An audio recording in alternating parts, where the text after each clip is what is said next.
Bom dia para você que está sintonizado na Rede Boa Nova de Rádio e na TV Mundo Maior, emissoras da FEAL, Fundação Espírita André Luiz. Seja muito bem-vindo e muito bem-vinda ao Manhã Boa Nova, ao vivo nesta sexta-feira, 19 de fevereiro de 2021.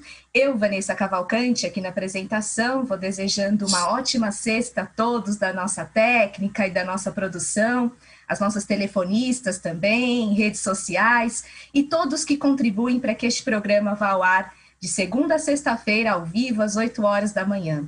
Hoje nós vamos falar sobre um livro, é isso mesmo, o livro infantil Mila e Suas Cores. Qual que é a importância da literatura infantil?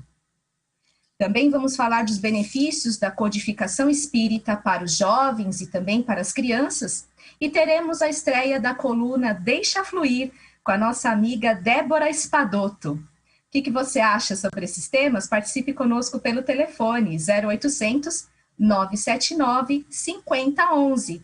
Deixa sua ligação, deixa sua pergunta aqui para nós. Você também pode enviar um WhatsApp para 11 99643 3827. Pode ser uma mensagem de texto ou de áudio também.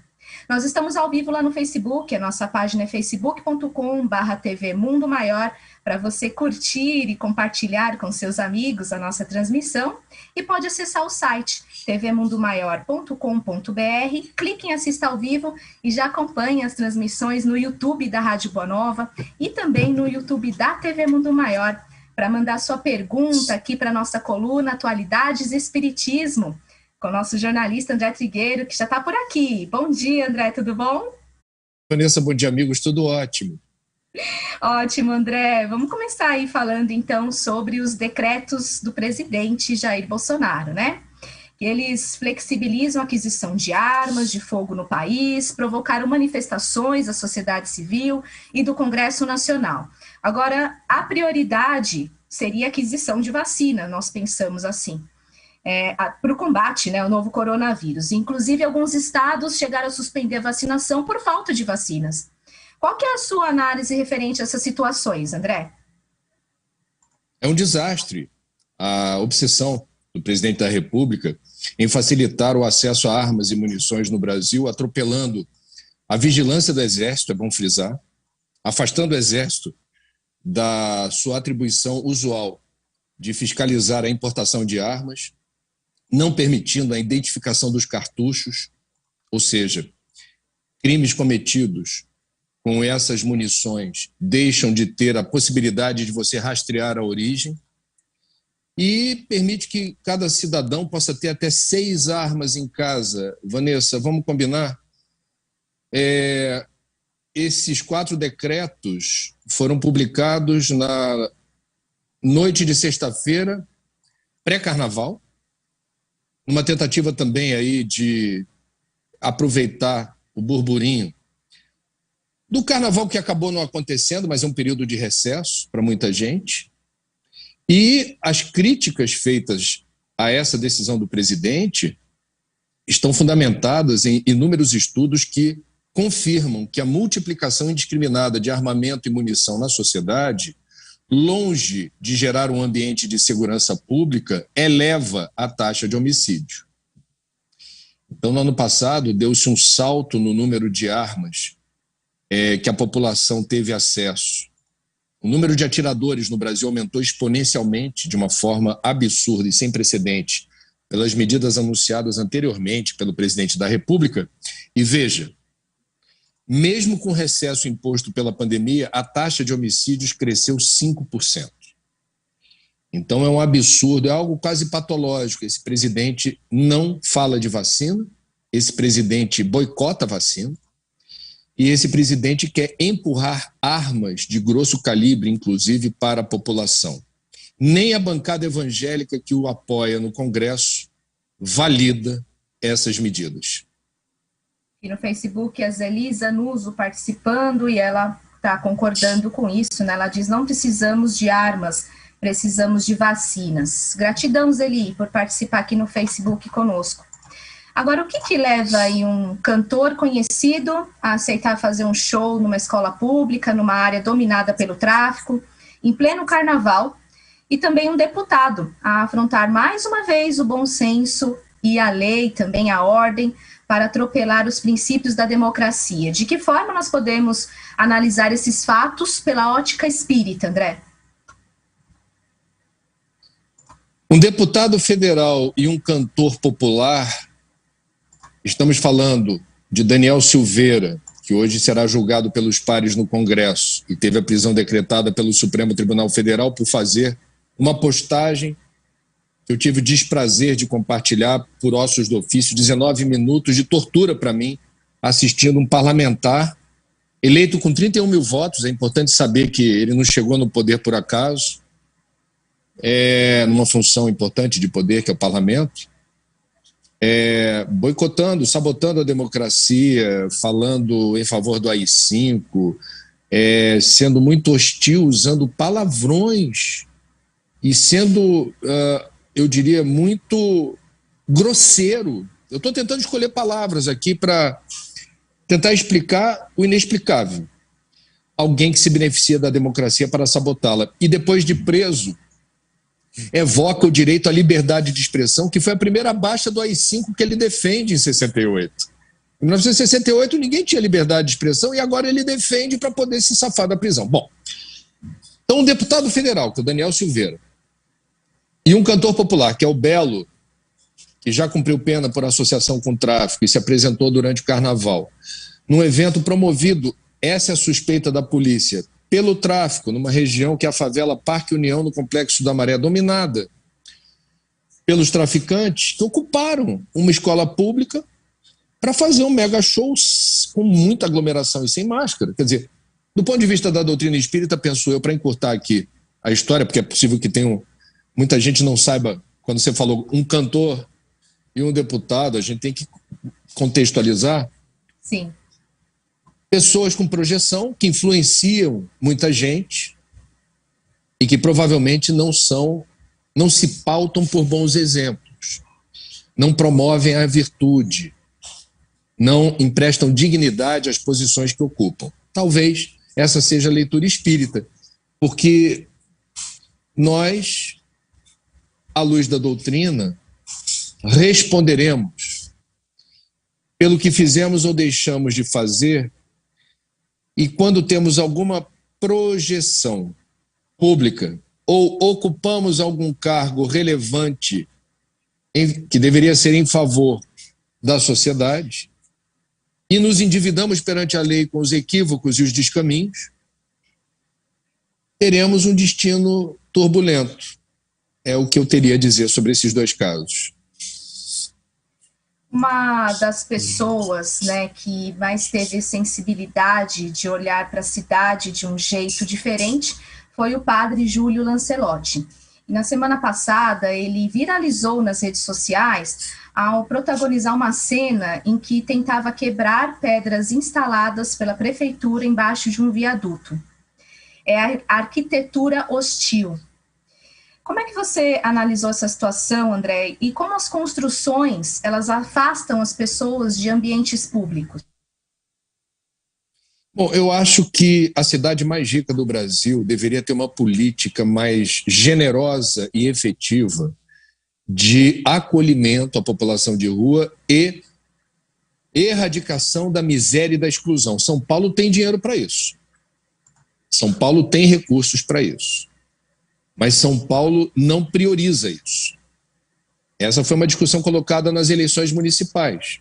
Como uma cidade rica como São Paulo tem dinheiro e custa caro você botar pedra debaixo de viaduto, viu? Isso aí não é de graça, não. É o contribuinte que está pagando.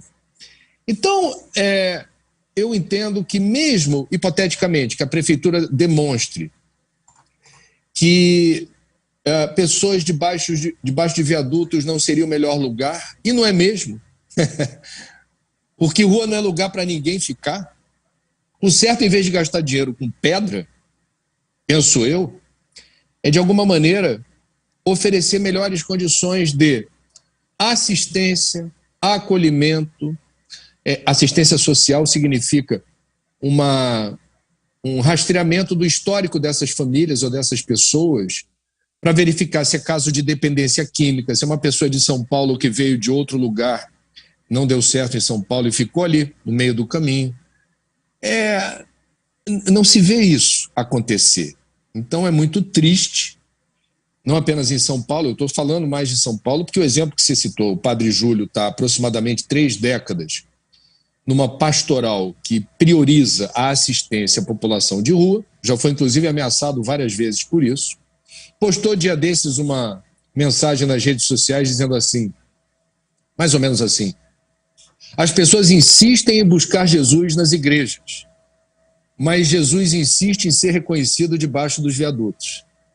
Então a gente precisa, eu diria, ter mais inteligência na abordagem de um tema muito complexo, que é o que leva uma pessoa para a rua, o que faz com que uma pessoa durma debaixo de um viaduto. Se a melhor resposta que o poder público é botar pedra debaixo do viaduto, do meu ponto de vista, um governo com esse perfil fracassou. Ele não exerce o poder num país tão desigual e no momento onde o empobrecimento da população é flagrante, se tudo que você tem para oferecer, nesse momento de pandemia, desemprego, crise econômica, é pedra, acho que você fracassou enquanto governante. O crescimento desordenado que nós estamos acompanhando e a exploração insustentável do turismo vem causando estragos à imagem de várias praias do Brasil, inclusive no Nordeste. Este é o caso de Porto de Galinhas. André, explica para nós. Eu postei uma imagem que recebi de um amigo da região, mostrando na segunda-feira de carnaval, essa segunda agora dessa semana, o extravasamento de uma galeria de água pluvial. Choveu muito por lá e, para não inundar as ruas, abriram as comportas para a praia de Porto de Galinhas, onde tem as piscinas naturais, receberem não apenas a água da chuva, mas de esgoto, porque a prefeitura não fez o dever de casa em relação à coleta do esgoto. Então, veja, alta temporada, verão, apesar da pandemia, em pleno carnaval, um derrame. A imagem é muito forte e tem a narração de quem filma falando, olha só o que está acontecendo. As famílias correndo da praia porque abriram aqui, e foi a própria prefeitura, uma galeria para extravasar supostamente água de chuva misturada com esgoto. Então, eu tive ano passado de férias, antes da pandemia, em São Miguel dos Milagres, Alagoas, e vi a mesma situação de sanha de lucro, em boa parte dos casos de empresários que não são da região e que investem em resorts, investem em pacotes de lazer e entretenimento, serviços turísticos, sem algo que para mim é fundamental, Vanessa, que você tem que sempre calcular quantos turistas uma piscina natural, uma praia, um passeio comporta. É possível fazer isso? Isso já acontece em boa parte da região do Mato Grosso do Sul, que tem aquelas piscinas translúcidas. Eu também já visitei. Agora me faltou o nome, você se lembra? Aquela água bem transparente que você faz imersão, mergulho na área do Pantanal. Meu Deus, esqueci o nome. Fernando de Noronha, onde eu já tive também 2 vezes, temos exemplos de contagem de turista por passeio. Você pode receber vários, milhares de turistas, mas você tem que ordenar a ocupação dos espaços, do contrário, haverá depredação, lixo, esgoto, a perturbação que faz com que o turista, ao retornar para casa, guarde uma lembrança que não é propriamente boa. Ele fala assim, eu fui, mas estava cheio, tinha barulho, tinha lixo, tinha esgoto, tinha muvuca. Isso não é legal. Vocês estão me vendo? Eu acho que eu caí aqui a conexão, né? Desculpa aí, André, acabei não ouvindo tudo que você falou, mas estou de volta. Vamos falar sobre o dia 16 de fevereiro? No dia 16 de fevereiro, nós comemoramos o Dia do Repórter. Parabéns! O que o jornalismo proporciona? O que o jornalismo proporciona para a sua vida? E de que forma que a doutrina espírita contribui para o seu trabalho como repórter, André? Deixa eu sugerir para o ouvinte o que seria um mundo sem jornalismo. Um mundo onde Sim. só a versão dos governos, a versão dos poderosos tivesse publicidade. Quantos problemas, quantos escândalos, quanta roubalheira, quantas irregularidades teríamos? Então, a imprensa livre é uma característica das democracias saudáveis. Do meu ponto de vista, eu estou muito feliz na minha profissão, especialmente no momento em que as liberdades no Brasil estão ameaçadas e a democracia também. Eu acho que eu estou no lugar certo, na hora certa, trabalhando com comunicação e fazendo o que se espera dos jornalistas, que a gente brinca, dizendo assim, o jornalista ele tem que fazer as perguntas que o entrevistado não quer responder.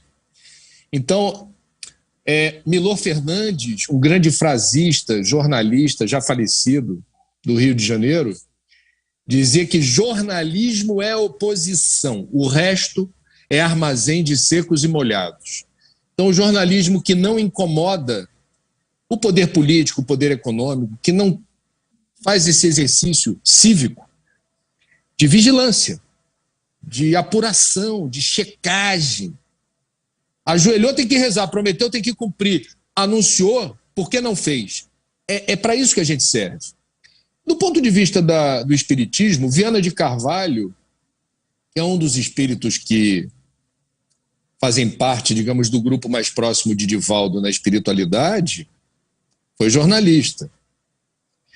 E o jornalismo ele precisa, obviamente, como qualquer ocupação humana, ser exercido com ética, com transparência, né, com responsabilidade, e ele é certamente uma instituição, penso eu.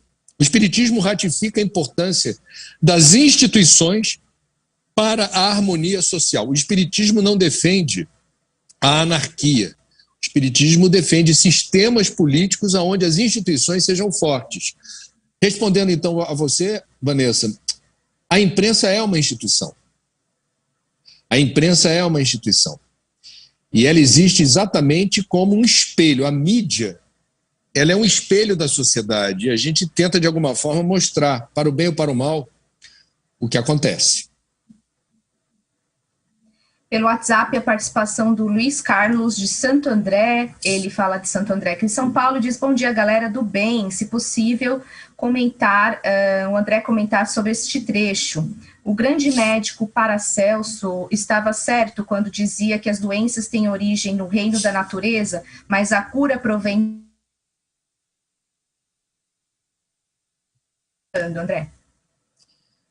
Vanessa, deu uma picotada quando você fazia o encerramento da pergunta. Paracelso dizia que as doenças têm origem no reino da natureza e a cura... Vou continuar aqui. Minha internet hoje não está muito boa, está contribuindo muito. Desculpa, gente. Vamos lá. Ele diz assim, quando dizia, ele estava certo quando dizia que as doenças têm origem no reino da natureza, mas a cura provém do reino do espírito? Vamos dizer, quem sou eu para comentar Paracelso? Eu não tenho roupa para comentar Paracelso. Para acompanhar? Agora, eu queria... Estou acompanhando, estou ouvindo você. Então, a minha resposta é a seguinte: eu não faço essa categorização, digamos, da natureza está para cá, o espírito está para lá. Eu, de fato, exerço hoje uma leitura da realidade diferente. Eu não separo o espírito da natureza, o que está fora está dentro, Deus que está fora está dentro, a natureza está fora e está dentro, eu sou natureza. O meio ambiente começa dentro da gente. Eu realmente não... Desculpa, eu estou sendo muito franco. Essa distinção, essa categorização, assim, sabe? Meio ambiente está para lá, o espírito está para cá, a doença está para cá, a saúde está para lá. Eu, nesse sentido, não conseguiria responder nos termos que Paracelso formulou a questão. De certo que as doenças têm origem da natureza, e a natureza está dentro de nós também, não está só fora. Por exemplo, tem um livro aqui de um camarada que eu fiz uma live com ele, A História das Epidemias, Stefan Cunha Ujvari. Ele fala, todas as mais importantes pandemias tiveram origem na natureza. Agora, a natureza, a partir de uma relação estabelecida com o homem. Quando porque a gente está inserido, a gente está dentro. Então, essa categorização tão cara a certos nichos científicos, ela não faz sentido mais para mim nos termos que Paracelso formulou a questão. Quando a gente discute, por exemplo, no meio espírita saúde e doença, a gente está falando de uma combinação de fatores em que, sim, o tônus, a vibração, a frequência que explica o seu espírito também explica a maior ou menor vulnerabilidade a doenças, ou a maior ou menor propensão à saúde. Mas isso não explica tudo. As interações que a gente estabelece com o meio que nos cerca também pode fragilizar ou fortalecer essa frequência, essa sintonia, essa vibração. Então é muito complicado para mim esquartejar a realidade, colocar assim um joguinho com um mosaico com pecinhas e você vai cada um no seu quadrado e as coisas são estanques e não interagem entre si. Não tenho essa leitura. Hoje nós estamos recebendo aqui no programa uma colega sua, ela é jornalista também, escritora de literatura infantil, a Fabiana Grieco. Bom dia, Fabi, tudo bem? Bom dia, Vanessa, bom dia, tudo bem, gente? Eu fiz jornalismo também, sou uma colega de profissão. Bom, feliz dia do repórter para você também. Vamos que vamos. Bom dia para você, embora já tenha passado, né? Bom dia para você também. Parabéns a vocês. Qual que é a importância da literatura infantil, André? Você já pensou em escrever para crianças? Eu preciso ter tempo para isso e acho que eu não teria a competência que os bons autores infantis têm para fazer. Aí eu vou responder a pergunta: qual a importância da literatura infantil? Esse é um período da vida que a fantasia faz a regência. Essa energia criativa da criança é uma potência, é uma usina nuclear. E quando a gente consegue, através da contação de histórias ou estimulando a leitura para as crianças mesmas, elas próprias, acessarem as histórias nos livrinhos, eu estou falando com o maior carinho do mundo, né? A gente está permitindo esses voos, é literalmente um voo. E é um voo que traz informação, exercita esse pensamento criativo, essa energia que voa, que vai longe, que fantasia, que precisa ser estimulada na infância, porque isso faz parte do processo de crescimento. Esse encantamento com o mundo, essa capacidade de você criar a sua própria história, de você criar a sua narrativa, de você embarcar na fantasia. Então, tudo isso ajuda a gente a ser um adulto saudável, um adulto inteligente, um adulto que tenha sensibilidade, né, para perceber nuances da realidade que são mais, eu diria, são melhor decodificadas a partir de uma infância onde a gente conseguiu se encantar e se deslumbrar com diferentes histórias, com diferentes personagens, diferentes narrativas, que abordam de forma direta ou indireta situações do nosso universo emocional e psíquico. Então, eu diria que a literatura infantil mexe com engrenagens poderosas da nossa alma e descortina horizontes importantes para o nosso processo de crescimento.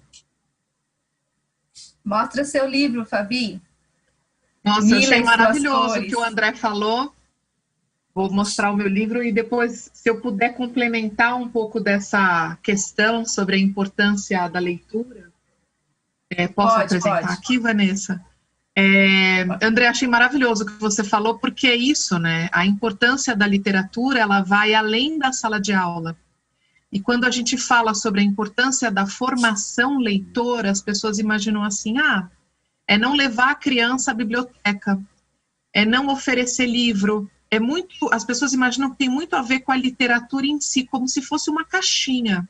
Mas a literatura, ela é muito maior do que isso, né? Então, existe uma responsabilidade de quem atua na área, e aí a responsabilidade da escola, como formação leitora, como aquele espaço que oferece, mas também a leitura de mundo, né? Que é uma visão do Paulo Freire, de que a gente, antes de ler a palavra, precede a leitura de mundo.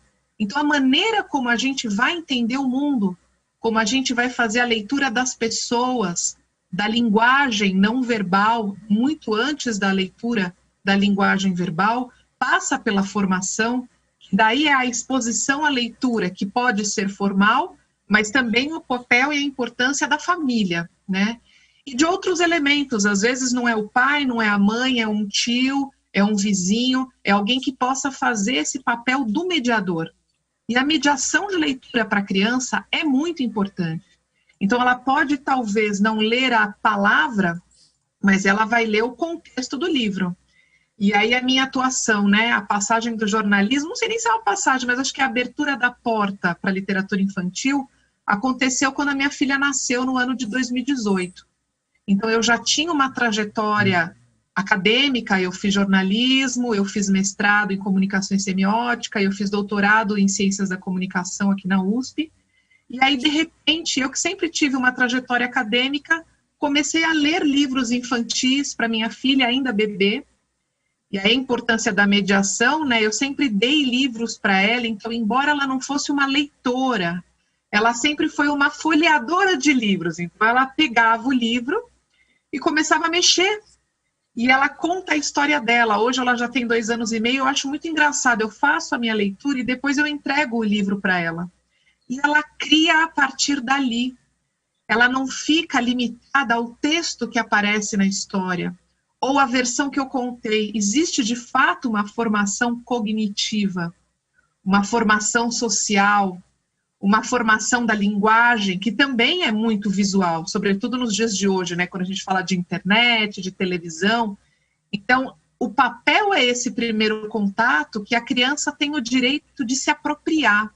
O livro não é um livro que a gente tem na escola, é um livro que é para a criança, um livro que é para o leitor, talvez não da palavra escrita, mas da palavra do mundo. Então, a intenção de começar a escrever para a criança veio muito nesse sentido, propor a mediação de leitura com uma responsabilidade. Às vezes eu falo, nossa, né, estou escrevendo, que importância isso tem? Porque a criança leva muito a sério aquilo que ela faz. Então, quando ela brinca muito a sério. Quando ela lê muito a sério. Então, tem uma entrega, uma apropriação que é importante. Então, tem uma responsabilidade de quem lida com isso, né? O pai tem um papel muito importante quando lê, a mãe também. E não é a leitura que fica centrada no pai ou na mãe, né? É a leitura que fica centrada na criança. A criança é a grande protagonista da história. Então, quando eu fiz essa passagem de começar a escrever para criança, na verdade, eu sempre escrevi. Eu já tinha um livro de poesias publicado, né? Isso foi lá no ano de 2003. Mas aí veio a vontade de começar a escrever. Eu comecei a escrever muito em 2018. Em 2019, procurei uma editora. E o meu primeiro livro foi esse aqui, né? Mas eu acho que eu ainda estou começando. Esse aqui foi meu primeiro livro. Inclusive, eu já fui ao programa para falar dele, que é uma honra, né? Agradeço a oportunidade.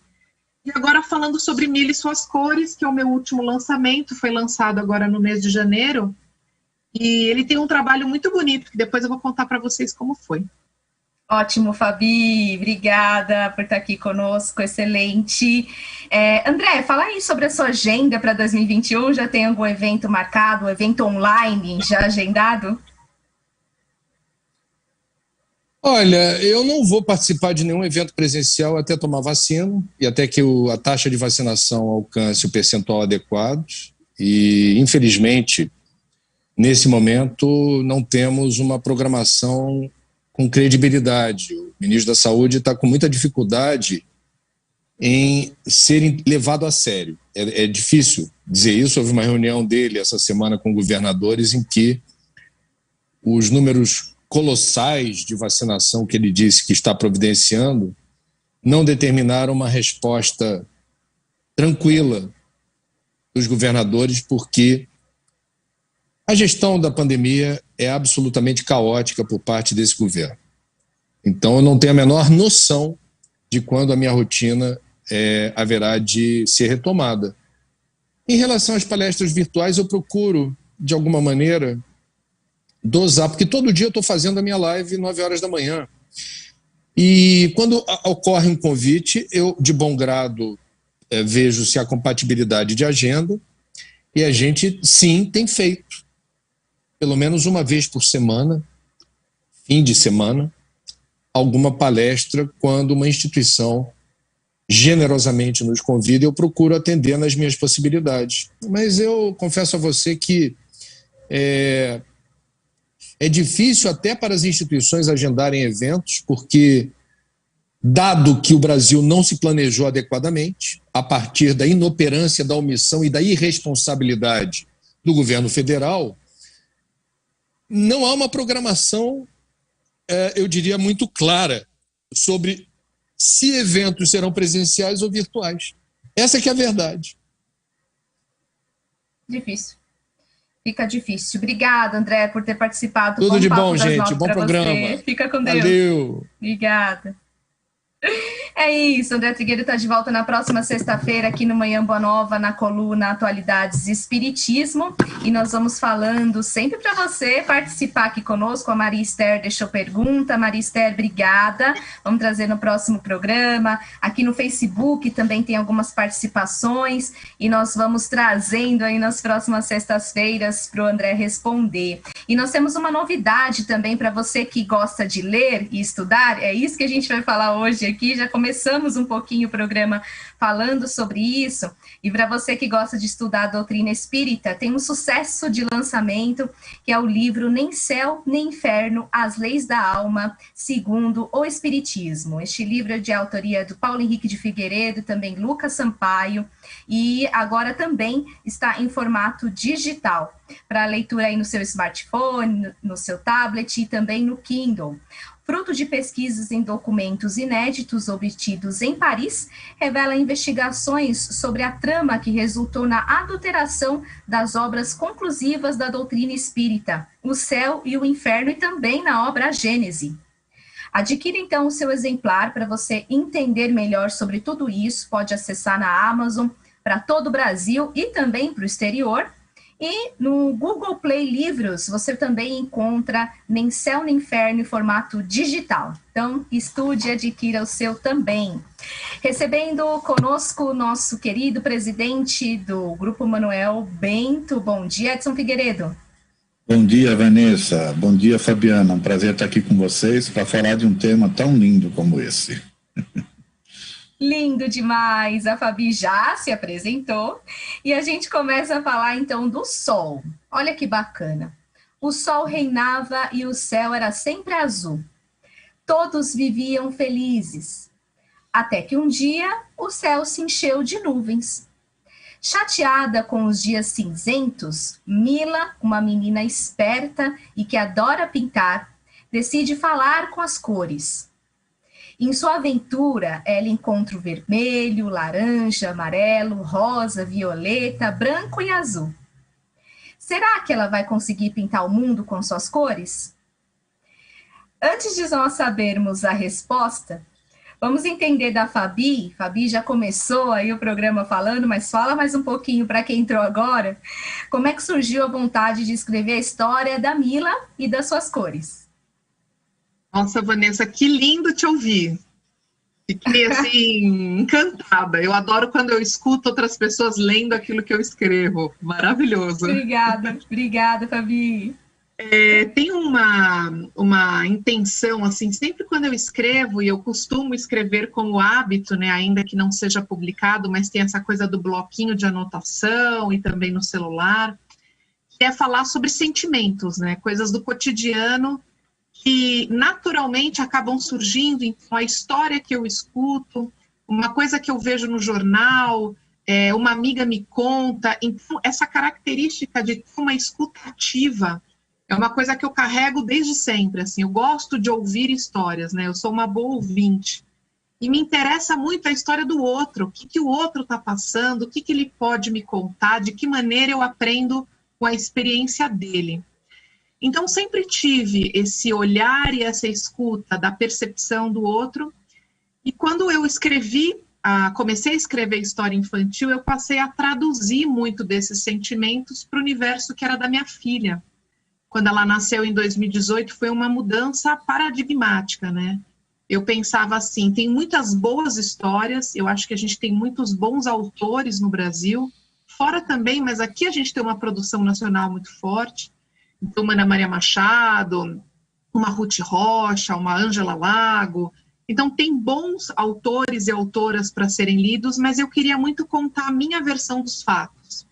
Como é que eu poderia contar essa história para minha filha? E muito pautada naquilo que eu escuto e pensando em sentimentos. Para mim, uma característica importante, pensando em Mila e suas cores e em tudo aquilo que eu escrevo, é tratar a criança como cidadã, como indivíduo, que pensa, que é capaz de articular, que é capaz de compreender o mundo. Falei um pouco dessa leitura de mundo. Então, tratar a criança como alguém que é protagonista.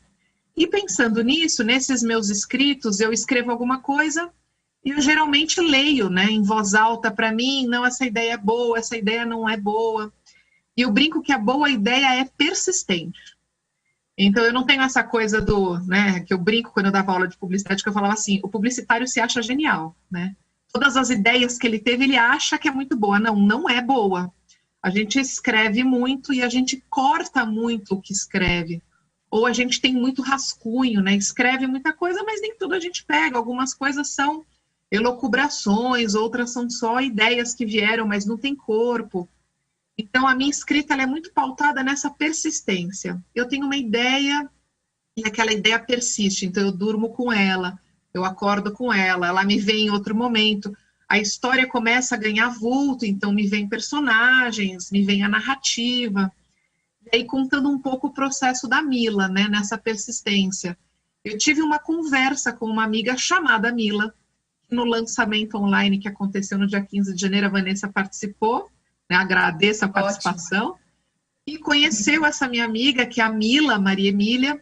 Ela primeiro foi minha aluna lá em 2010, 2011, quando eu dava aula no técnico publicidade, e a gente acabou criando um vínculo muito forte e a gente acabou levando esse vínculo para a vida, primeiro de professor e aluna e depois de amigas, né? E a gente ficou um tempo se falando, mantendo contato. Quando a minha primeira filha nasceu, esse contato diminuiu pelo processo de imersão que eu tive, primeiro da gestação, de ficar gestando não só o bebê, mas também as ideias. Depois veio o puerpério, que é esse período em que a mãe costuma ter mais cuidado com o filho que nasce, né, ficar um pouco mais isolada. Então eu tive esse processo e deixei de falar com a Mila com frequência. E aí, passado um tempo, a gente retomou esse contato. E no ano passado, de maneira mais forte, a gente se falou pelo telefone. E aí a gente relembrou uma passagem, uma história que eu tinha contado para ela há mais ou menos uns 2 anos. Eu contei para ela uma história X, e aí ela falou para mim, nossa, essa história foi muito impactante para mim. E a Mila é uma pessoa muito sensível. E ela falou assim, sabe, Fabiana, depois que você me contou essa história, eu fiquei tão mal que o céu ficou preto. E o céu ficou preto por muito tempo. Depois de uma semana, eu fui até o Crato, né, que ela morava, nasceu em Pernambuco, eu fui até o Crato para falar com o padre Ágio, um padre que faleceu, mas com quem ela tinha muito contato. E eu tive que contar essa história que você me contou. E só depois desse contato com o padre é que o céu se abriu de novo. Eu falei, nossa, que impactante, né? E eu fiquei com essa coisa do sentimento. Poxa vida, não era a minha intenção, mas eu causei tão mal a Mila, né? O céu ficou preto com essa história, mas que bom que o céu se abriu. E eu acredito que a Mila tinha que ouvir aquela história, porque ela tem essa capacidade de colorir os dias. Ela é uma pessoa, uma artista plástica, que não se reconhece como artista plástica, que já tem muitos anos, mas eu trato ela como uma menina, né? Eu brinco que a Mila é essa menina sem idade, eu não sei se ela tem 5, 10 anos, 15, 60, não importa. Ela é uma pessoa muito sensível e que pinta lindamente, desenha lindamente. Aí eu falei, nossa, ela conseguiu pintar os dias, pintar o céu, conforme essa visão que ela tem do mundo, que é sempre muito otimista, muito positiva, de ver o lado bom das coisas, ter transformado essa história que não era tão legal em algo bom, em algo positivo. E aí eu fiquei com essa coisa, né? Fui dormir com essa ideia, acordei com a ideia, dormi com a ideia, acordei com a ideia. Eu falei, não, essa ideia é boa. O que pode ter acontecido, né, para o dia escurecer?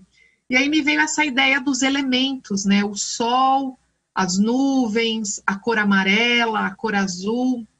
E aí pensando que tinha tido uma desavença entre a cor azul e a cor amarela. Então a cor azul, ela fica muito vaidosa porque o dia tá lindo, todo mundo elogiou tanto esse dia. E a cor fica tão vaidosa que diz: amarelo, esse dia você nem precisa aparecer porque o céu tá tão bonito. E assim o amarelo fica chateado e o sol resolve se cobrir. E o azul, depois de um tempo, percebe que as cores do alvorecer não querem mais aparecer e ele se cobre de nuvens. E os dias passam assim, com o céu coberto de nuvens. Ele muito envergonhado, sem saber o que fazer, sem ter coragem de falar com as outras cores, porque ele percebe que ele criou essa animosidade, né? Criou esse conflito entre as cores a partir de um comportamento dele. E a história se desenvolve. Essa menina percebe que os dias são cinzas e ela vai atrás das cores. Então ela conversa com rosa, conversa com violeta, que é a minha cor predileta, conversa com amarelo, conversa com branco, conversa com azul. E tem uma narrativa, né, para dizer isso. Então uma cor, o amarelo está chateado, sorri amarelo, o branco que ilumina todas as cores e que ajuda o azul a saber que ele tinha cometido um erro. Cada cor traz um pouco da sua característica, né? Até que ao final tem um desenvolvimento. Eu não vou dar spoiler, porque eu quero que as pessoas leiam essa história. E a felicidade do autor é que muitas pessoas possam ler o livro dele, né? Ou a sua obra, seja ela qual for, seja qual for o suporte. Mas aí tem essa narrativa, então a menina vai conversando com as cores, até que tem um desfecho muito bonito, e essa protagonista, ela consegue fazer essa transformação dos dias cinzentos em um sol maravilhoso. E acho que eu fui muito feliz, porque uma ideia textual pode ser boa, mas para a criança não tem só o texto, é o texto e a imagem. E aí, quando eu entreguei, a editora aprovou o projeto, gostou do texto, eu tive a sorte de ter um ilustrador chamado André Chimene para elaborar esse projeto, não só a cara da menina, porque foi ele que deu cara a esse projeto, né, da menina da Mila que vai descobrir as cores, mas ele também deu corpo ao livro, né? Ele transformou a minha ideia de cor em algo que eu achei muito bonito, que são essas cores que invadem, não é uma bolinha com carinha, não queria essa percepção infantilizada da cor, mas é uma cor que transcende, né? O papel está todo pintado de roxo, ele tem um formato de onda, é o papel amarelo, que parece algo muito grandioso. Então ele conseguiu transformar essa história numa imagem muito bonita, muito sensível, muito lúdica. E o bom texto tem isso, né? É o bom texto junto com a possibilidade de criação da boa imagem. Então, o resultado final é um material muito bonito, e só o texto não faria sentido, mas é o texto e essa criação do ilustrador, essa cor que invade o papel, que invade os olhos do leitor, e que faz com que ele crie também em cima disso, né? Por exemplo, essa cor que para mim é maravilhosa e para mim é a imagem mais bonita do livro, particularmente outras pessoas dizem que são outras imagens, mas é essa cor que tem fluidez, né? Que tem vida, essa cor que nos convida à leitura. E aí, muito sensibilizada com o momento que a gente vive hoje, eu acho que o livro infantil, tanto Mila e suas cores, como Colar de Contas, que foi a minha primeira obra, como muitos outros livros infantis que a gente lê em bibliotecas públicas, particulares, em escolas, a gente percebe que tem uma noção de que o leitor pode preencher com o arcabouço dele. Então, a importância da leitura, mas também reconhecer a criança que lê ou que tem contato com a obra como alguém que tem repertório, né? Eu trato a criança como um ser pensante e ela pode preencher a obra como ela achar importante. Então eu tive essa ideia da cor amarela e da desavença com azul, mas eu já ouvi pelos relatos que eu recebo, né, crianças dizendo assim: essa é a história da menina que pinta, então a cor ficou secundária, porque o mais importante é a Mila. E tudo bem, que legal, a criança o mais importante é a Mila. Outro falou assim: nossa, ele não entendeu por que o azul ficou tão vaidoso. Será que a cor azul realmente é vaidosa? Que legal poder tratar esse sentimento das pessoas numa cor. não tem um caráter pesado, né? Eu não estou acusando que o outro precisa pedir perdão e tem um arrependimento, que no fundo é o mote do livro. Mas a criança vai preencher com aquilo que ela tem de repertório, aquilo que ela está aprendendo. Então a criança começa a ver que tem esse sentimento, opa, existe a vaidade. E como é que a vaidade é tratada? A vaidade ela é tratada como algo que precisa ser negado ou algo que vai ser vivenciado? É um sentimento com o qual a criança consegue lidar. Então é muito curioso assim, pensar que alguns sentimentos que a gente acha que é do mundo dos adultos permeiam o mundo das crianças também. E a gente pode dar condição e arcabouço para que as crianças trabalhem com esse sentimento. Por exemplo, muitas obras lidam com a morte. E tem pessoas que vão dizer assim, não, eu não vou dar esse livro para o meu filho ler porque ele não vai ter condição de interpretar. Imagina, como é que ele vai viver o luto? Que coisa pesada, que coisa difícil. Eu, como escritora e pessoa que trabalha com comunicação e educação há alguns anos, como pesquisadora, digo, a criança tem condição de lidar com esses sentimentos que a gente acha que é do mundo do adulto, né? Um sentimento a criança não consegue lidar e o outro sim ela consegue lidar. Essa é uma visão infantilizada, né, do livro para a criança. Quando o livro é infantil, a gente não está dizendo que o livro é menor, o livro não é menos importante. Do mesmo modo como o sentimento da criança não é menos importante.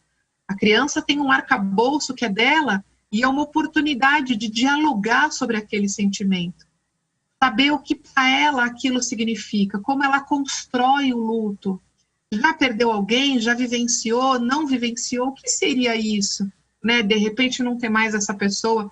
Então a gente consegue lidar com vários sentimentos em relação a essa criança, e eu acredito muito que a criança tem a condição, tem a obra-prima ali, né? Tem material, tem matéria-prima, é isso que eu queria dizer, tem matéria-prima para lidar com aquele sentimento.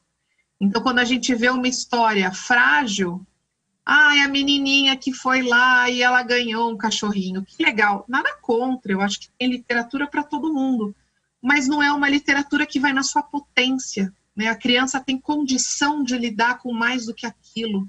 Então, quando eu faço uma leitura com a minha filha, eu apresento, mas depois eu deixo ela se apropriar, eu dou o livro para ela. Tem livros lá em casa, meu marido até, a gente conversa muito sobre isso, ele fala assim, poxa vida, esse livro é tão maravilhoso, por que você está dando para ela, né? Brincar com o livro, levar para um lado, levar para o outro, amassa a página. Eu falo assim, a boa leitura é a apropriação. Não é o livro bonito que está na estante que eu pego e falo, nossa, olha, tem uma dedicatória, olha, ele está inteiro. Não, é um livro que foi apropriado. Às vezes eu começo a falar uma coisa e minha filha puxa aquela história. Eu acho muito curioso, ela está numa fase de cachorro agora, a gente está com um livro aqui, estou na casa dos meus sogros vivendo a pandemia, logo volto para casa. Mas aqui a gente tem um livro de cachorros e eu acho muito curioso, porque quando eu falo de cachorro, ela fala assim, porque na história do Mug e na história do Dondo, minha filha tem 2 anos e meio. Como ela tem essa capacidade de reconhecer o cachorro? Minha filha não é, meu Deus, ela é um gênio, todo pai pensa que é, mas não é. A minha filha é como qualquer outra criança, né, que está vivenciando o universo da leitura, conhecendo coisas. Então, do mesmo modo como ela tem a possibilidade de reconhecer que o cachorro da história é o cachorro que a gente pode encontrar na rua, que o cachorro tem um comportamento XYZ, outras crianças vão ter essa capacidade. Começa a ter repertório, começa a entender o mundo, começa a entender as relações humanas, as relações dos cachorros, começa a entender o universo com os seus sentimentos. Então, é acreditar que a leitura traz uma potência de vivência, né? Uma construção de sentimento que a gente, muitas vezes, não reconhece na criança, porque não acha que ela tem condição de lidar com aquilo, mas a gente vê os especialistas dizendo que, olha, é bacana poder falar sobre isso.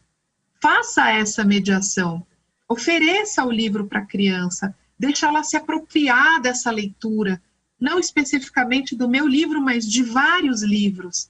E a criança tem esse potencial. Isso explica muitos sucessos de literatura.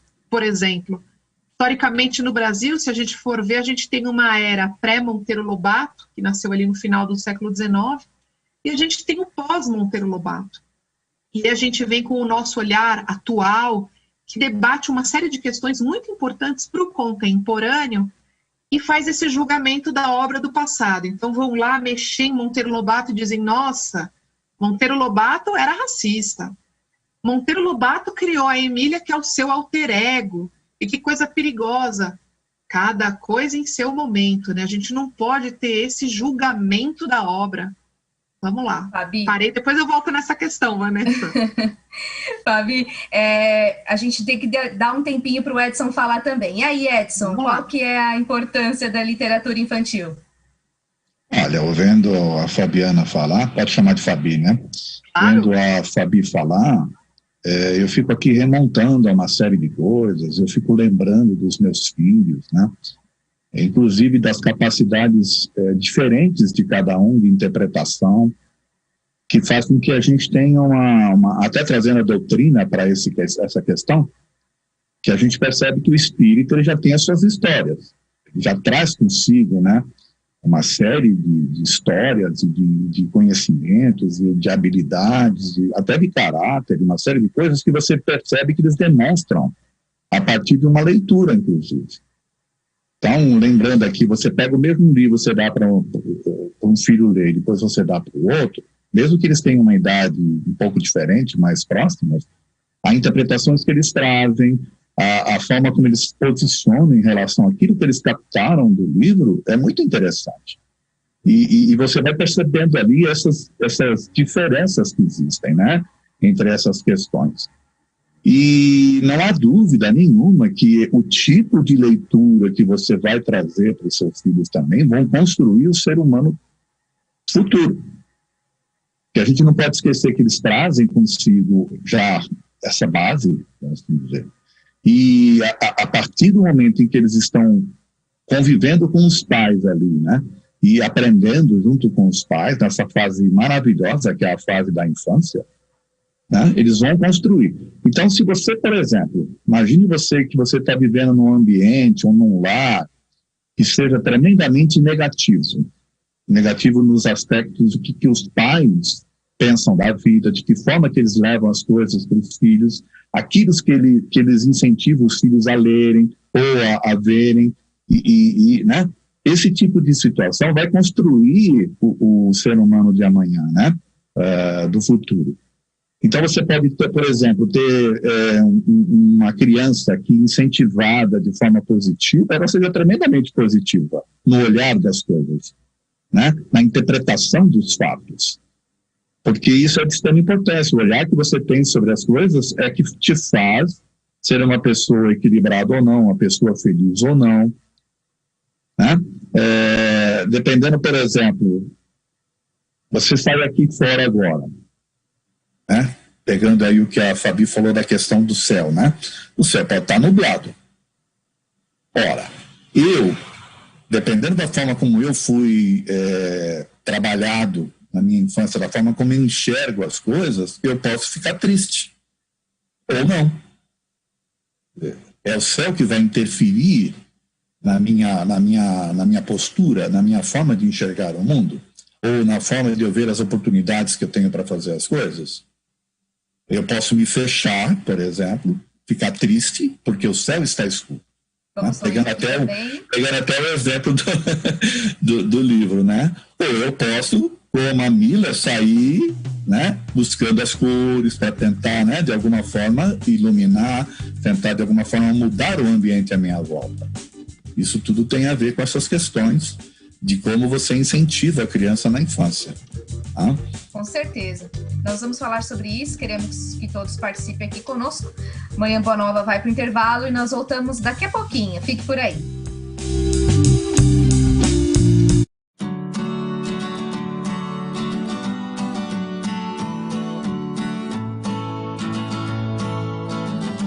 Olá, amigos da Rádio Boa Nova e da TV Mundo Maior. Eu vim aqui para convidá-los a participar de um desafio, né? Contribuir para um desafio que a TV e a rádio está fazendo, que é dentro desse contexto do isolamento social, né? Do distanciamento social em que as pessoas estão aí para ajudar no combate do Covid-19. que é transformar, já que não podemos ir nas casas espíritas, a rádio se tornar o que nós chamamos um centro espírita aberto 24 horas. Para isso a gente precisa da sua ajuda. Então lembre-se, a divulgação do Espiritismo é a maior caridade que a gente pode fazer para a própria doutrina. E você pode colaborar de duas maneiras para que nós possamos manter todo esse staff, toda essa equipe, toda essa estrutura funcionando. Ou você se torna sócio do Clube dos Amigos da Boa Nova, com a sua contribuição mensal e todos os benefícios de ser sócio, ou então você faz uma contribuição eventual, na maneira que for possível para você, e você vai estar ajudando a manter a rádio ligada 24 horas, que é uma maneira de poder divulgar a doutrina e não deixar as pessoas sem a palavra que orienta, que esclarece, divulgando principalmente os ensinamentos de Jesus, que reforçam as nossas convicções em relação ao senso de eternidade, como diria o Chico Xavier. Podemos contar com você?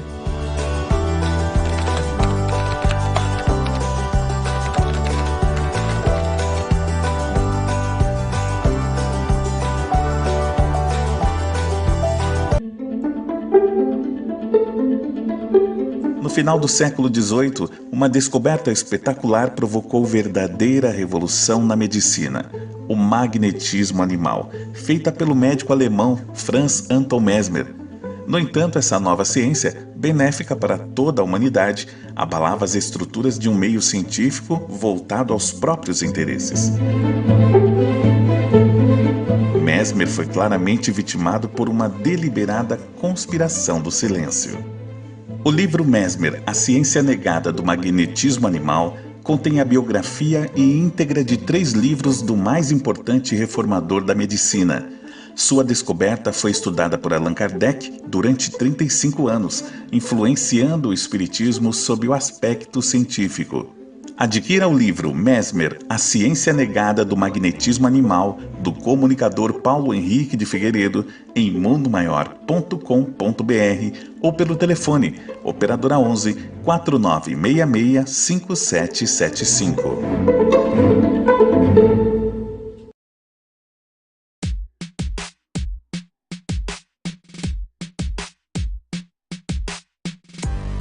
Você que utiliza sistema Android ou iOS, agora pode ter acesso ao conteúdo da TV Mundo Maior no seu smartphone. Confira todo o conteúdo ao vivo ou gravado da nossa programação e tem acesso também à fanpage e ao nosso canal no YouTube. Para ter acesso exclusivo ao conteúdo, basta acessar a Play Store ou a Google Play no seu celular e baixar gratuitamente. TV Mundo Maior, levando a vida até você, agora pelo celular.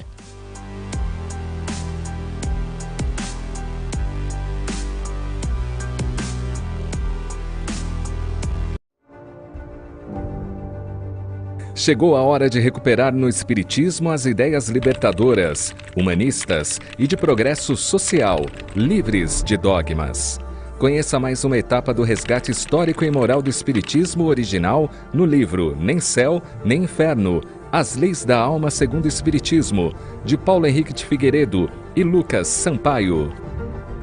A obra é fruto de pesquisas em documentos e manuscritos inéditos, obtidos em Paris, e revela que, além de a Gênese, o livro Céu e Inferno também sofreu adulterações após a morte de Allan Kardec. É como se Allan Kardec, por meio de seus escritos, viesse pessoalmente nos esclarecer sobre os bastidores, sua luta e o apoio irrestrito dos espíritos superiores. Nem Céu, Nem Inferno, As Leis da Alma segundo o Espiritismo, de Paulo Henrique de Figueiredo e Lucas Sampaio. Reserve já o seu exemplar acessando mundomaior.com.br. Nossa FEAL, Fundação Espírita André Luiz, aceitou o desafio de ser o seu centro espírita 24 horas por dia. Para atingirmos esse nosso intuito, esse nosso propósito, esse nosso super objetivo, é que eu estou aqui para pedir a você que nos apoie nessa causa. Eu preciso muito que você torne-se sócio do Clube Amigos da Boa Nova. E por uma razão muito simples. Com a sua doação e com a sua participação, nós vamos ter condições de continuar mantendo toda a programação da nossa Rádio Boa Nova e da nossa TV Mundo Maior no ar. Fazer a divulgação da nossa doutrina é a maior caridade que está ao nosso alcance. Eu aguardo a sua doação e espero poder contar com a sua ajuda. Muito obrigado mais uma vez e nos vemos em breve.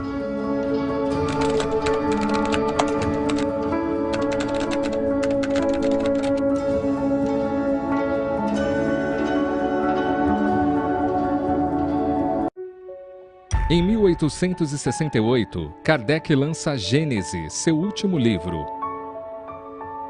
3 anos após a morte de Kardec, uma nova edição de A Gênese é lançada. Em 1884, Henry Souce, o principal biógrafo de Allan Kardec, afirma que a Gênese que estava sendo distribuída não era a mesma lançada por Kardec. Em 2016, a diplomata brasileira Simone Privato viaja para a França e encontra provas que atestam a afirmação de Henry Souce.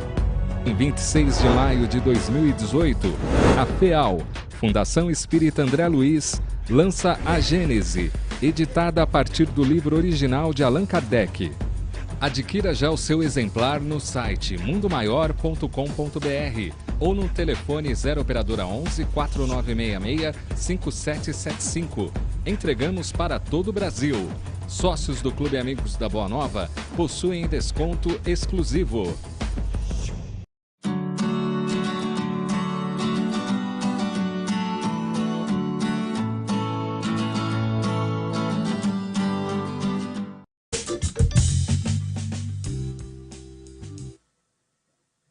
Manhã Boa Nova está de volta e você participa pelo nosso telefone 0800 979 5011, deixando aí a sua ligação, seu comentário, a sua pergunta aqui para nós também. Participe do nosso programa.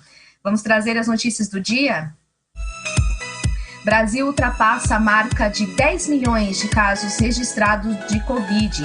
Foram 1.432 mortes nas últimas 24 horas. O país contabilizou 243.610 óbitos desde o início da pandemia, segundo o balanço do consórcio de veículos de imprensa. Já são 29 dias com a média móvel de mortes acima da marca de 1.000. Brasil já aplicou ao menos uma dose de vacina em mais de 5,61 milhões, aponta o consórcio de veículos de imprensa. A segunda dose já foi aplicada em 883.379 pessoas, 0,42% da população do país, em todos os estados e no Distrito Federal.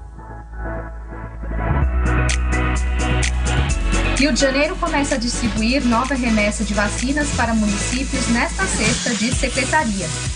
Rio de Janeiro, Niterói, São Gonçalo e Maricá serão os primeiros a retirar na Coordenadoria Geral de Armazenamento os lotes do imunizante, com escolta da Polícia Militar.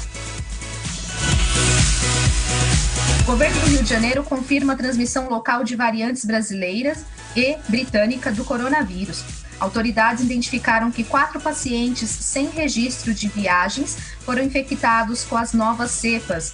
Um 5º paciente também contaminado veio de Manaus.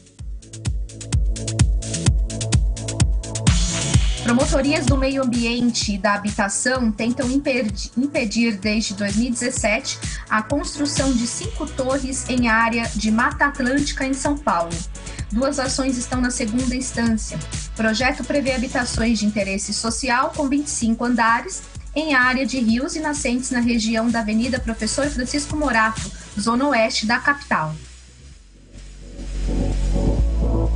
Locais de reaplicação do Enem 2020 serão divulgados hoje, diz INEP. Prova será em 23 e 24 de fevereiro, no formato impresso para todos os candidatos, mesmo os inscritos no Enem digital. Previsão do tempo para Guarulhos, máxima de 28 e mínima de 18 graus, com tempestades isoladas. Em Sorocaba, máxima é de 31, mínima de 19 graus, também tempestades isoladas com raios por lá. Três Corações, Minas Gerais, máxima de 28, mínima de 18 graus, com chuvas e trovoadas, a previsão. Giro de notícias, tem mais informações complementando aqui as nossas notícias com o nosso amigo Igor Cardenuto. Confira. Um ótimo dia a você que está sintonizado na Rádio Boa Nova e na TV Mundo Maior. Começa agora o Giro de Notícias. Bolsonaro zera imposto federal de diesel e do gás de cozinha.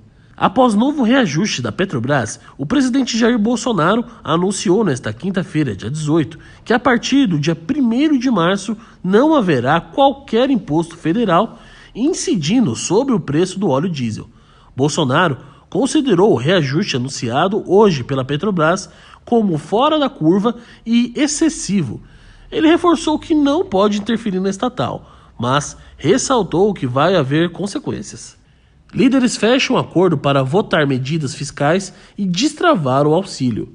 Os líderes do Congresso fecharam acordo com os articuladores do governo para votar na semana que vem, já pautada para quinta-feira, dia 25, a PEC emergencial, e após a aprovação, abrir o espaço das contas do governo para novas parcelas do auxílio emergencial. O novo auxílio será anunciado apenas após a promulgação da PEC, com a edição de uma medida provisória. Infecções por Covid-19 recuam no mundo, mas a OMS alerta para a apatia. Há um mês, as infecções pelo coronavírus reportados diariamente estão caindo em todo o mundo, e nesta quinta-feira, dia 18, não foi diferente. Elas atingiram o menor nível desde meados de outubro, como mostram os estudos de Reuters. Mas especialistas da saúde alertaram para a apatia no momento em que as vacinas estão sendo distribuídas em todo o planeta. Brasil receberá 10 milhões de doses da vacina de Oxford após a decisão da OMS. A Organização Mundial da Saúde estima que o Brasil deverá receber algo em torno entre 10,6 milhões de doses da vacina Oxford AstraZeneca pelo consórcio COVAX ainda neste semestre. A estimativa foi feita após a OMS autorizar nesta segunda, dia 15, o uso emergencial do imunizante no mundo inteiro. Por fim, mulher doa 234 litros de leite materno para outras mães. Uma mulher que teve um problema para amamentar seu primeiro filho, agora na segunda gestação, doou 234 litros de leite materno para outras mães que passaram pelo que ela passou. Kate Bannerman é da Carolina do Norte, nos Estados Unidos. A grande produção de leite aconteceu depois dela ter contratado uma consultoria para lactação, já que na primeira gestação, Kate mal conseguia amamentar o seu próprio filho e dependia deste mesmo serviço que hoje é prestado por ela. O Giro de Notícias fica por aqui. Todos os dias estaremos juntos pela manhã. Assim você fica por dentro dos principais acontecimentos no Brasil e no mundo. Giro de Notícias está de volta na próxima semana aqui no Manhã Boa Nova. E quais são os benefícios da codificação espírita voltada para crianças e jovens, Edson? Bom, eu vou ativar. Vocês estão me ouvindo que estava no mudo? Ativado. Olha, eu acho que é de extrema importância, principalmente para trazer para a criança e para o jovem esse conceito de que ela não é esse conceito mais amplo da existência, né? Dessas questões, inclusive espirituais, que muitas das vezes são esquecidas na hora que você está ali educando, vamos assim dizer. Então, o jovem ou a criança que é incentivada a ter esse tipo de visão e o jovem que também tem esse tipo de visão, ela passa a enxergar o mundo de uma forma diferente. Voltando novamente à minha fala, né, dessa questão de como você se posiciona diante das situações. O olhar que você consegue ter sobre o mundo e sobre a vida, esse olhar, ele pode ser... Você pode ter duas pessoas convivendo no mesmo ambiente e os olhares são totalmente diferentes. Entendeu? O que é que determina esse olhar? Senão essa capacidade que o próprio ser tem, né, aliás, ser pensante, né, que somos, né, de construir o seu ambiente a partir da sua construção interna, que é o que a Fabi estava falando, né, na fala dela aí da criança, ela ser incentivada desde cedo, né, a leituras, para que ela possa, ao ler as histórias, ela construir as suas próprias histórias, as suas próprias interpretações, né, que ela faz. Então, Você pega, por exemplo, uma criança ou um jovem que não tem essas visões, que não tem essa noção dessa existência, elas ficam limitadas ao mundo. Então, esse limite que elas têm do mundo vão fazer com que elas entendam o mundo como sendo o principal. O mundo que eu falo são as coisas materiais. Então, elas vão viver a matéria de uma forma muito intensa, esquecendo desse lado espiritual, né? Desse lado que, na verdade, é o real. Nós estamos aqui de passagem apenas, tá certo? O lado real do ser é o espiritual. Então, se a criança não é educada, se ela não tem essa consciência, ela vai viver com extrema dedicação ao material e ela vai ter frustrações enormes na vida. Ao passo que uma criança que é mais espiritualizada, ela vai ter uma diferença, e ela vai ter um componente a mais que vai fazer com que ela enxergue as coisas de uma forma diferente. É dessa forma que eu enxergo. No Facebook você participa conosco, facebook.com/TV Mundo Maior, estamos ao vivo lá na nossa página e você pode compartilhar também a nossa transmissão. A Zelisa Nuso está por lá. Que história belíssima, estou olhando para o nosso céu de hoje e ele está cinza. E as cores querem se manifestar, mas os corações da humanidade não estão conseguindo deixar os sentimentos coloridos do amor se expandirem e abraçar a todos com compaixão e respeito. Olha que bacana, Fabi. Que lindo. Eu acho que as pessoas que têm contato, né, com essa história, elas podem criar a partir disso. Eu achei maravilhoso. Qual que é o nome da participante que falou isso? A Zeli. Zeli, nossa, que lindo. Porque tem muito a ver, assim, a gente olha o céu e a gente consegue trazer a interpretação que quiser, mas o momento que a gente está vivendo, sobretudo da pandemia, né, eu acho que não é um contexto brasileiro, mas é um contexto mundial, pode trazer essa luz. A gente olha para o céu e fala, nossa, o céu está cinzento. Para mim, por exemplo, está claro. A minha percepção é que, nossa, que dia bonito. Embora esteja com nuvens, ele é um dia claro. Mas eu acho que a gente tem essa percepção, sim. Quanto mais a gente... E aí tudo a ver com o que o Edson falou, né? Quanto mais a gente tem formação cognitiva para lidar com esses sentimentos, mais fáceis, não sei se fáceis, mas talvez mais condição a gente tenha de lidar com eles. Então, a gente olha o céu e pode interpretar, nossa, o mundo está passando por um momento tão difícil, tantas mortes, a gente precisa unir os corações para que os dias fiquem coloridos mesmo, ela tem razão. Pelo WhatsApp, a Magda participando conosco. Pelo que sei, esse livro foi escrito por Lucas, o evangelista, e existem várias traduções. É isso que preciso. Qual tradução estão utilizando? E a editora, Magda, do bairro de Santana, em São Paulo. Você sabe algo sobre isso, Edson? Mas qual livro ela está se referindo? Desculpe, Vanessa. Eu acho que foi algum que foi citado no começo do programa. Também não lembro o nome, então... Ou em alguma das propagandas. Eu, sinceramente, eu não sei qual é o livro que ela está citando. Eu não vou saber também responder. Perdão, Magda. Perdão, Magda. Passa para nós, se você tiver o nome, que a gente pode informar melhor. Que aí a gente pode falar. Beijo para você. Tem uma mensagem muito carinhosa para mim aqui, ó. Bom dia, manhã boa nova. Parabéns a você, Vanessa, pelo novo visual. Obrigada. O que era bom ficou melhor ainda. Você é a morena de sorriso fácil e gostoso da TV Mundo Maior. Olha só. Seja sempre linda e maravilhosa. Parabéns mais uma vez. Bom dia a todos. E o Debrando de Piraju. Olha, que show. Eu não sabia que era permitido isso, viu? Autopropaganda, autopromoção, que história é essa? Parabéns, Vanessa, você é tudo isso mesmo que o Idebrando aí falou, viu? E nós precisamos disso, de nos iluminar, né, Fabi? A gente, como a Fabi estava falando, e eu também meio que falei, você vai sair, o céu tá nublado, mas você é iluminado, quer dizer, você pode fazer a diferença, tá certo? Pô, eu sou suspeita para falar da Vanessa, viu, Edson?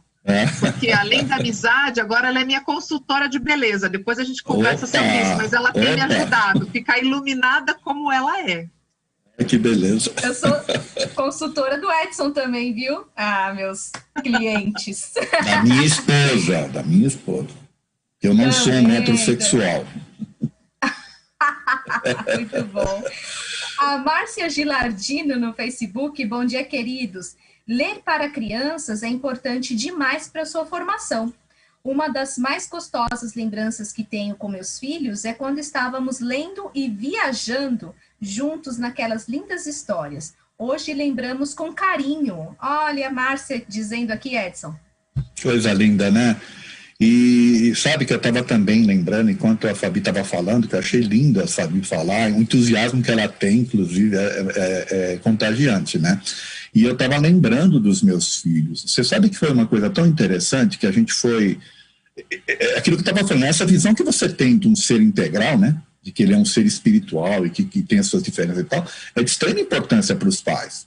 E você dá a condição para que os filhos criem, né? E eu fui observando que, com o tempo, os meus 2 filhos, que é uma menina e um menino, eles começaram a criar suas histórias. Então, a minha filha, por exemplo, fazia os livros dela, ela desenhava.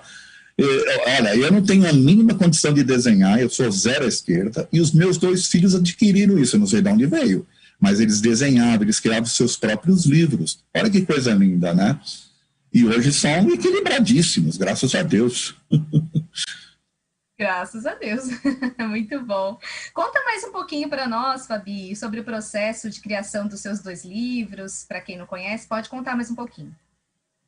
Muito legal ouvir o Edson falando, porque eu acredito muito que ainda que a gente não saiba desenhar, viu, Edson? Ou, eu não consigo escrever história para criança e tal, o nosso papel como mediador é muito importante, mesmo que a gente não saiba colocar a mão na massa.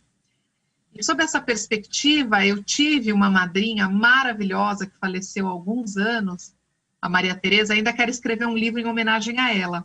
Mas ela foi muito importante, porque embora ela não tivesse esse papel de ser a mãe, mas a madrinha, ela fazia o papel de mediação. Então, essa coisa de sentar comigo, me mostrar o livro, ler junto, a gente não precisa ter nenhuma grande habilidade, mas ler junto, deixar a criança se apropriar, é uma memória que não falta nunca, viu, Edson? Então, você fez um belo papel pelos seus filhos, mesmo sem desenhar, e deixando eles desenharem livremente. Então, eu lembro da minha tia, tem um livro chamado A Bolsa Amarela, da Lígia Bojunga, foi um livro que me marcou, não a história era boa, mas eu lembro da sensação de ser lido com a minha tia. Então, eu tenho um carinho especial por esse livro, não apenas pela história, mas também pela história, mas de lembrar o momento da leitura, que coisa deliciosa, a gente deitada na cama, e ela deixando eu passar as páginas sem muita ordem, para ver o que ia acontecer. E depois ela retomava a leitura e ela lia para mim. E eu falei assim, nossa, que coisa gostosa ler desse jeito, né? Eu não preciso nem me cansar. Então eu ficava ali deitada na cama, fazendo nada e ouvindo as histórias, esse papel da oralidade. Isso é muito importante. Então pode ser que o pai ou a mãe não tenha essa habilidade de ensinar a escrever, de ensinar a desenhar, mostrar como é que faz, de como é o processo editorial, e acho que esse nem é muito o papel do pai e da mãe, mas permitir o contato. E sempre quando a gente faz a coisa com afeto, acho que a leitura muda, como muda a brincadeira também. A gente está vivendo um momento de pandemia, e a gente está sendo obrigado a reviver, a renovar, a repensar não só as relações dos adultos, mas também a relação com a criança. E às vezes uma brincadeira que é super boba para a criança pode virar uma coisa maravilhosa estando em casa. Então, você pegar uma bexiga e transformar aquela bexiga num personagem. Você está assistindo alguma coisa na televisão e, de repente, olha, vamos pegar esse personagem, vamos interpretar, vamos fazer um teatro de sombras, vamos fazer um desenho, vamos pegar um material que iria para o lixo e transformar em algo que seja um personagem, fazer um robô, fazer uma boneca. Então, esse sentimento do afeto, o brincar é muito importante. E nesse contexto também pode estar a literatura, sobretudo para os bebês, para as crianças menores, que ainda não têm a literatura como uma leitura formal, né, mas a apropriação da brincadeira. Fala, Edson. Eu queria fazer um complemento, inclusive, que é a questão do hábito, né? De tornar a leitura algo agradável para que a criança siga lendo, como adulto, como jovem, que ela continue a gostar de ler, né? Porque é de extrema importância, não é o que a gente tem percebido ultimamente, infelizmente. Eu lembro, inclusive, que na minha época tinha uma coisa assim que eu achava que era muito estranha. Hoje, né, eu vejo dessa forma. Mas que, por exemplo, você estava lá na escola, se você não fosse bem numa determinada matéria, te obrigavam a ler um livro para que você pudesse fazer algum tipo de resumo, de resenha, ou coisa que valha. Então, você era obrigado a ler. Aquilo já trazia um sentimento para a leitura, não de prazer, mas de algo que era ruim, algo que não era legal, porque você estava sendo punido, né? Por não ter sido competente em alguma coisa, sei lá. Então, isso criava uma certa ojeriza em relação à leitura para algumas pessoas, né? Então, eu acho que é de extrema importância essa questão do incentivar mesmo, de deixar a criança, inclusive, se apaixonar, né, pela leitura, porque isso vai fazer uma tremenda diferença no adulto lá na frente, né? Da pessoa devoradora de livros e por aí afora. Desta forma que eu enxergo. Não sei o que a Fabi pode falar sobre isso, tá? Não, tem tudo a ver, Edson, porque eu lembro, né, pensando na minha infância, eu lembro de muitas vezes ter passado por uma situação como essa. Então, a professora dizia assim, se a coisa não está acontecendo bem, vai lá para a biblioteca, vai pensar no que você fez. Então, a biblioteca era o lugar da punição, né? Vai ler um livro, você não fez tal lição, pega um livro lá que você tem que trazer a resenha, fazer uma avaliação, um resumo. Como é que você pode atrelar a punição à leitura? Isso é muito triste, porque, de fato, a criança não desenvolve hábito, essa palavra é maravilhosa que você usou, e ao longo do tempo ela não vai ter prazer. Então, a formação leitora, ela não é só importante para o âmbito escolar, mas é a leitura da vida. Se eu começo a tratar a leitura como algo punitivo, é muito difícil que aquela pessoa comece a ter prazer na leitura. E um pouco disso aconteceu comigo, não completamente, mas quando eu estava, por exemplo, na época do vestibular, eu lembro claramente que eu não queria ler aquelas obras clássicas. Imagina que eu vou ler Machado de Assis. Para quê? Eu pegava o resumo, e eu sou uma pessoa que amo ler. Mas a leitura estava atrelada a uma avaliação. E se você não respondesse daquela maneira, você ia mal. É muito difícil, né, fazer essa interpretação, porque, claro, tem coisas que a gente consegue responder, porque essas coisas dizem respeito à história, mas tem outras que têm a ver com o repertório do leitor. Então, eu leio de uma maneira, a Vanessa vai ler de outra, o Edson lê de outra, e não tem muito certo ou errado, vai depender do repertório que a pessoa carrega. Então, muitas vezes, a gente percebe que ainda que haja uma tentativa de tornar a leitura algo habitual, algo próximo, seja da criança, do jovem, mas a maneira como é feita é equivocada. Então, aquela pessoa, ela vai ter um contato com a literatura que para ela é muito desgostosa, é um contato que não faz sentido, para que eu vou ler? E muita gente, é muito curioso isso, né? Quando eu apresento um livro, fala assim, nossa, que bacana, né, esse livro, vou dar para o meu filho, e espera que o livro vá sozinho para a criança, porque a pessoa teve uma experiência ruim, hoje é um adulto que não gosta de leitura, e acha que a criança vai gostar sozinha. Leitura é hábito, e sobretudo é reflexo. Pais que leem, muito provavelmente vão ter filhos que leem, né? Você está falando sobre os seus filhos, e o contrário também é verdadeiro. Pais que não leem, dificilmente vão ter filhos que leem. Eles também não vão ler. Então tem uma questão da rotina, da leitura, por exemplo, aqui em casa é muito antes da noite. Tá no entardecer, tá escurecendo, vamos ler antes de dormir. A gente está aqui na casa do meu sogro e da minha sogra e tem um livrinho que eles amam, que é Dorme, Menino, Dorme. É o hábito da leitura que vai levando para o sono. Olha que coisa maluca. E esse livro está associado ao sono. A hora que pega, minha filha fala, vamos ler o livro? Ela fala, vamos ler o livro do menino? É aquele livro. E ela já sabe que esse livro vai ser a ponte para ela ter bons sonhos, para ela dormir. E a gente vai criando esses hábitos, né? Cotidianamente, aos pouquinhos. O pai e a mãe têm um papel muito importante, a casa tem um papel muito importante. Às vezes, eu sou convidada para dar palestra, tá, ou para apresentar o livro, e aí o pai vira e fala assim para mim, ou a mãe, né? Não sei o que acontece, eu quero tudo que meu filho saia da tela do computador, mas ele não pega um livro. Eu falo, e você, por um acaso, sai da tela do computador?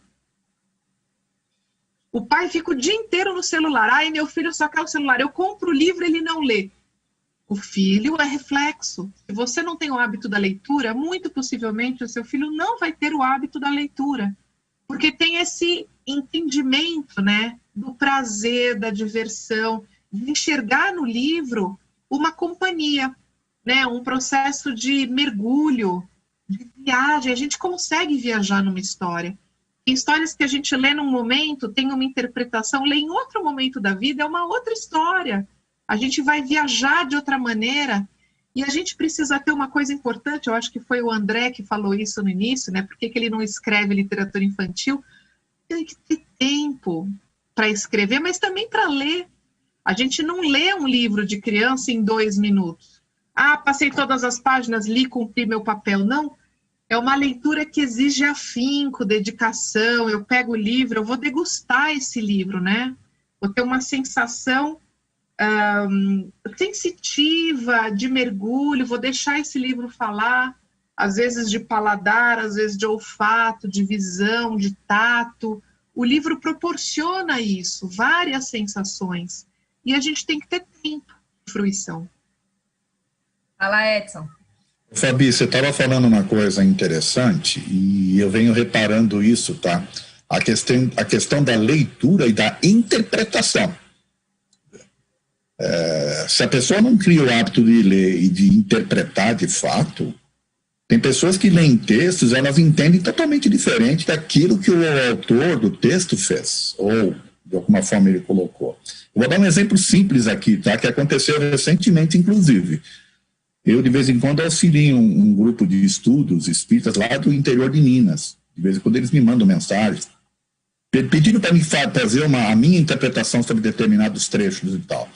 E teve um fato interessante da questão 654 do Livro dos Espíritos, em que eles estavam interpretando assim, estava escrito assim, mais ou menos, tá? Estou lembrando aqui agora. Aqueles que professam, né, a adoração ao Cristo, mais ou menos isso. Só que eles estavam interpretando professam, né, como profissão. Aqueles que têm a profissão de adorar o Cristo. Então eles estavam achando que o texto estava falando sobre os pastores que são profissionais, aqueles que, quando na verdade, quando eu falei para ele, não, você está confundindo a palavra professam com profissão, e não é isso. O professar aí no texto, né, é o de, na verdade, você acreditar, de você... Então é outro contexto. Aí eles, puxa, é verdade, agora faz sentido. Então, olha que interessante essa questão da interpretação também, né? Que ela só pode vir a partir do momento que você tem o hábito da leitura e de entender o que está escrito, não é assim? Edson, tem tudo a ver. A gente percebe que existe vários níveis de leitura, né? Várias maneiras de se ler alguma coisa. E essa existência de vários níveis de leitura traz desde aquela pessoa alfabetizada, letrada, que consegue mergulhar e consegue interpretar e criar a partir daquilo, até aqueles que têm uma leitura rasa. E veja, não é culpa da pessoa muitas vezes, né? Ela teve uma formação leitora mediana, teve professores que não incentivaram, não tiveram a possibilidade de acessar conteúdos interpretativos em casa. Então, tem todo um contexto, né? Não tem um culpado, mas tem um contexto para a gente tentar avaliar a interpretação daquela pessoa. Isso reflete não só na leitura da palavra, mas na leitura do mundo. Sobre a leitura da palavra, e muito curioso o que você está me dizendo, eu lembro na época em que eu fazia mestrado, e aí tinha um colega de sala que estudava religião e ele tomou a palavra e contou uma coisa que eu considerei muito curiosa. Eu não sei a passagem, vocês vão saber muito mais do que eu, mas ele contou que um dia ele foi a uma igreja num lugar X aqui do Brasil, vou usar um termo que eu ouvi esses dias do Itamar Júnior, que ganhou o último, o livro Torto Arado, que deu agora no Roda Viva, ele fala sobre o Brasil profundo. Então, algum lugar do Brasil profundo, e aí ele falou que tinha uma loja que alugava roupas na frente de uma igreja. Ele achou muito curioso, né? As roupas todas sociais, por que tinha aquela loja na frente da igreja? Que ele foi tentar entrar na igreja, ele que era um estudioso de comunicação e religião, e não deixaram ele entrar. E aí um determinado uma pessoa que estava lá, né, uma determinada pessoa, pegou a Bíblia e falou assim, veja aqui, passagem, tal, vinde a mim, ternos. A gente ri. Meu Deus. E aí você vai lá vai lá na loja, aluga um terno e volta. Meu Deus. Com aquilo... Já pensou? Ficou muito embasbacado e depois contando pra gente, eu fiquei, gente, o que é, né? Vinde a mim com ternura, com esse sentimento, né? Banhado de ternura, cheio de afeto. Mas o que é leitura literal? É exatamente isso que você falou, né? O perigo da não interpretação. Então, terno roupa, peça de roupa, não é terno com ternura. Edson, acho que vai na linha do que você está falando. Totalmente. Muito bom. Adorei. Vamos para a notícia de Sorocaba. A Secretaria de Saúde confirmou na tarde de segunda-feira, no dia 15, após segunda revisão nos registros de contaminação por Covid-19 em São Paulo, que o estado registrou 7 casos da variante britânica do coronavírus, 5 na capital e 2 em Sorocaba, no interior paulista. Todos os casos são de pessoas que tiveram contato com alguém de Londres, o que descarta por hora a transmissão comunitária desta variante no estado.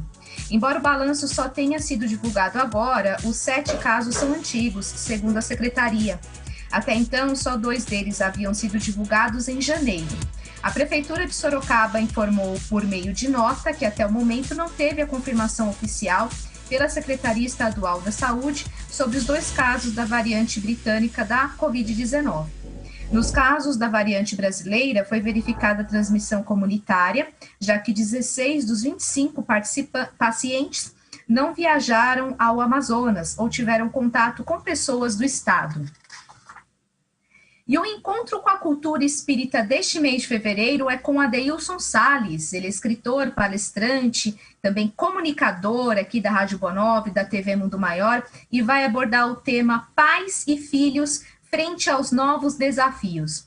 O evento vai ocorrer dia 27 de fevereiro, às 17 horas, pelo Facebook do Centro Espírita Nosso Lar, Casas André Luiz, e também pelo YouTube da TV Mundo Maior, além das transmissões via satélite na Rádio Boa Nova e na TV Mundo Maior. Então não perca, dia 27 de fevereiro, Encontro com a Cultura, às 17 horas, com nosso amigo Adeilson Salles, imperdível. E hoje tem estreia, sim. Vamos trazer aqui, algumas sextas-feiras, a nossa coluna Deixa Fluir, com Débora Espadoto. Ela é palestrante e comunicadora, e vamos estrear hoje a coluna Deixa Fluir. Vamos acompanhar.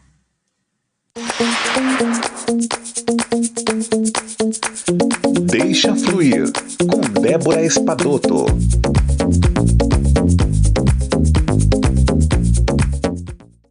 Olá, bom dia a todos os amigos da Rádio Boa Nova, da TV Mundo Maior.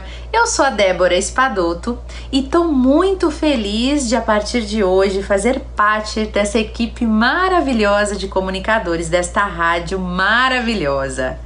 E eu vou estar sempre com vocês aqui, uma vez por semana, com o programa Deixa Fluir. E eu vou sempre trazer algum assunto, alguma coisa interessante para a gente discutir aqui, para deixar a nossa vida um pouco mais fluida, para a gente refletir juntos e a gente poder plantar essa sementinha no nosso coração e colocar em prática na nossa vida diária. Vamos comigo? Gente, hoje eu quero perguntar para vocês como anda o seu sorriso. E aí, você tem sorrido bastante mesmo por baixo da máscara? Às vezes com a máscara fica um pouco desafiador, mas a gente consegue sorrir com os olhos. Dá para perceber se a pessoa tá lá sorrindo ou não. Você sabia que sorrir faz com que o nosso corpo inteiro receba uma dose de hormônios e substâncias do nosso cérebro que acalmam o nosso corpo, que nos dão tranquilidade, que nos deixam mais leve, mais tranquilos e que nos ajudam até a melhorar alguma doença? Você sabia? O sorriso faz milagres, mas às vezes a gente fica muito carrancudo, muito sério, os problemas vão nos derrubando e a gente esquece de sorrir. Tá certo dizer que sempre é de dentro para fora, né? A gente precisa se sentir bem dentro para o exterior ficar bem também. Mas existe um estudo de Harvard que provou que a nossa postura corporal, ou seja, um sorriso, uma postura ereta, né, uma postura de vencedor, faz com que o nosso interno também receba esses benefícios e vá se ajustando. A gente vai se sentindo melhor só pelo fato do nosso corpo estar sorrindo, estar alegre, estar com uma postura de alguém feliz. Então, por que não sorrir mais, né? E para complementar o que a gente está falando, hoje eu trouxe aqui do livrinho Sementes de Felicidade do Lorival Lopes, uma partezinha que ele fala sobre o sorriso. Olha só, não despreze o valor do sorriso. O sorriso agrada a quem sorri e a quem é endereçado, então sorria com sinceridade. O sorriso franco e espontâneo contagia e cria as condições para o diálogo amigo, desperta a atenção e faz brotar amizades sinceras. Os olhos também sorriem. Um sorriso aberto e sincero vale mais do que 1000 palavras. Então eu vou desafiar você aqui. Vamos sorrir mais hoje? Vamos sorrir para as pessoas? Vamos experimentar como é sorrir, como que a gente se sente?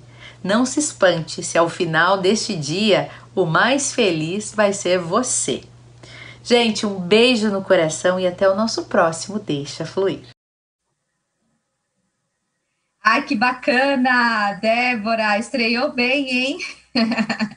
Tem a ver com o que nós estamos falando, né? Exatamente, Edson. Deu tudo certo. Beijo para Débora, ela vai voltar aqui com outras colunas, Deixa Fluir, no Manhã Boa Nova, por telefone, a Isaura da Penha, em São Paulo. Por favor, fale o nome do livro e da autora, para que eu possa anotar. Obrigada. Fala aí, Fabi. Olha, obrigada, gente. Legal o interesse. O livro é Mila e Suas Cores. É um livro infantil publicado pela Giostre Editora. E o meu nome é Fabiana Grieco. Posso mostrar o primeiro, Vanessa? Agora, só se for agora. Então, vamos lá. Esse aqui é o meu primeiro livro. É de outra editora, da editora Jaguatirica. O nome do livro é Colar de Contas. Fabiana Grieco, com ilustrações do Nelson Ursi. A Fabiana foi minha professora no Senac em 2010. 11 anos já. Ai, que rápido! Então, se eu tiver alguma coisa aqui, ó, para melhorar, a culpa é dela, brincadeira. Beijo, Fabi. Vanessa, você é ótima, fica tranquila. Obrigada, tamo junto, você também. A Simone tá por aqui também. Bom dia, família. Eu lia para o filho, pegava um caderno e abria as páginas e ia lendo. Inventava uma história, pois era apenas um caderno, e ele adorava, era divertido. Beijo, Simone Silva. Olha que bacana, Edson. Lindo demais, né? Mesmo ela não tendo o recurso, ela estava criando e incentivando o próprio filho a criar suas histórias. Olha que coisa linda. Eu nunca tinha visto isso, né? De você ter... Você vê como quando os pais têm interesse, quando eles querem, de fato, estar próximo dos filhos, né? Nesse processo maravilhoso que é o da primeira infância, aí até os 7, 8 anos de idade, né? Olha, ela encontrou uma fórmula fantástica, né? Eu achei isso aí demais. Eu queria ouvir, inclusive, a opinião da Fabi sobre isso aí. Fabi?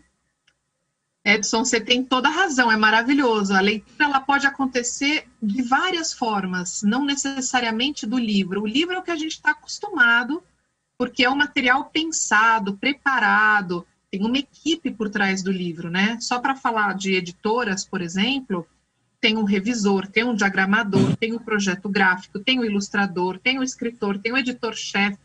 A gente está falando de uma equipe que pensa aquela produção para ficar da melhor maneira possível. Quer dizer, não é só um material bonito, mas é um material capaz de comunicar, de trabalhar com todo esse arcabouço, esse repertório que a gente vem falando, da cognição da criança. Mas a gente também tem um outro lado, que é muitas vezes a pessoa não tem condição de acessar o livro, mas ela pode criar suas histórias. Então, que lindo usar um caderno. A gente pode criar com uma caneta, a gente pode criar com qualquer objeto de casa, e isso parte muito dos pais. Tem razão, a importância da mediação, que não necessariamente usa o suporte, livro, desenho, o que for, mas criar junto com a criança conforme o que ele tem em mãos, conforme aquilo que ele tem disponível. E não existe história menor. Todas as histórias podem ser muito importantes, dependendo do tom, dependendo da maneira como a gente conta, da maneira como a criança se apropria. Então, o ambiente favorece muito o modo como a criança interpreta aquilo que não necessariamente é uma obra, né? Pode ser um brinquedo, pode ser um caderno, pode ser uma série de coisas.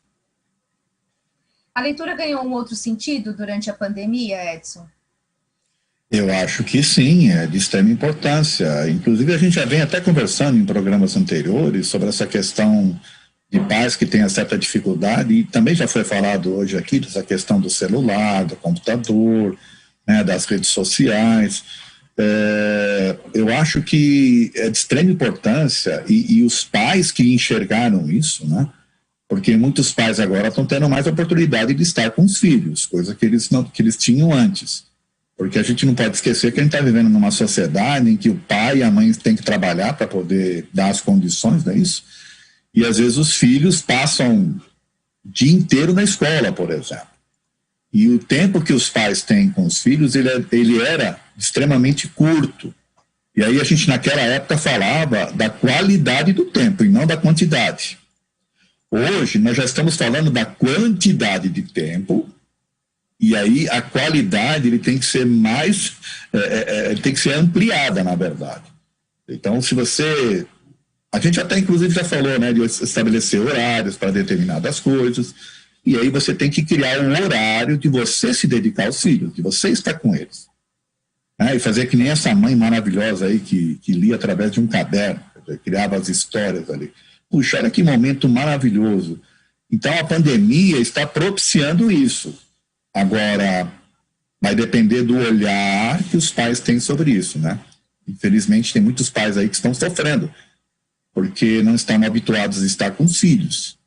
E aqueles que estão tendo condições de aproveitar isso, pode ter certeza que vai ser tremendamente positivo para o futuro dos seus filhos.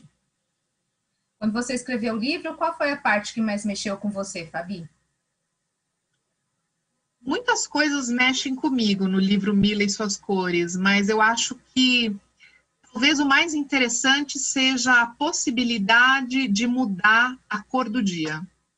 Esse caráter de transformação que qualquer um pode ter através da cidadania, através do exercício da compreensão, da leitura de mundo. Então, pensar que essa menininha sem idade consegue conversar com as cores, já é uma grande viagem, mas que ela consegue, através das suas pinceladas, e aí eu estou dando spoiler sim, estou contando o que acontece no livro, mas ela conseguir transformar os dias cinzentos em lindos dias de sol, quando ao final do livro a gente revela que tudo volta a ser verão. Para mim isso é maravilhoso, a gente sempre pode melhorar a nossa realidade. Os espíritos nos influenciam quando a gente está lendo um livro, Edson? Com certeza. Bom, eles nos influenciam o tempo todo, né? E na leitura dos livros, nós também podemos influenciá-los. Isso é que é de extrema importância, porque esse processo é de pensamento para pensamento, tá certo? Então, eles podem nos incentivar e nós também podemos devolver essa incentivação. Vou tentar dar um exemplo bem simples. Se você está fazendo uma leitura construtiva, em que se fala de coisas positivas dentro do teu lar, que tipo de pensamentos, de energias você está gerando? Não serão negativas, elas serão positivas. Então, isso vai influenciar, de fato, os espíritos que estão à nossa volta, dentro desse aspecto. Exatamente. Como faz para adquirir os seus livros, Fabi? Eu tenho um site, onde eu coloco os links dos sites da editora, então é fabianagrieco, grieco.com, fabianagrieco.com. Lá eu tenho 2 links da editora, mas para quem quiser ir diretamente, pode fazer uma busca no Google, Mila e Suas Cores, vai cair na loja da editora Giostre Editora, e quem for procurar colar de contas, vai encontrar também o site da editora Jaguatirica. Excelente, estamos terminando mais um programa. Muito obrigada por participar, Fabi. Parabéns pelos seus trabalhos. Sucesso para você. Obrigada, Vanessa, pela oportunidade de escutar vocês e de aprender muita coisa. Quando eu participo, eu sempre aprendo bastante. Obrigada pela oportunidade ao Edson, a você e ao André Trigueiro. É um prazer, viu, Fabi, te conhecer. É um prazer mesmo. Foi meu, Edson. Tudo de bom. E linda essa história que você conta nesse livro aí. E olha, dá um beijão e um abração na Mila, a tua amiga, que ela merece. Para nós, por nós. Darei, tchau, obrigada. Edson. Obrigada. Você continua na sintonia da Rede Boa Nova de Rádio, da TV Mundo Maior. Um bom final de semana.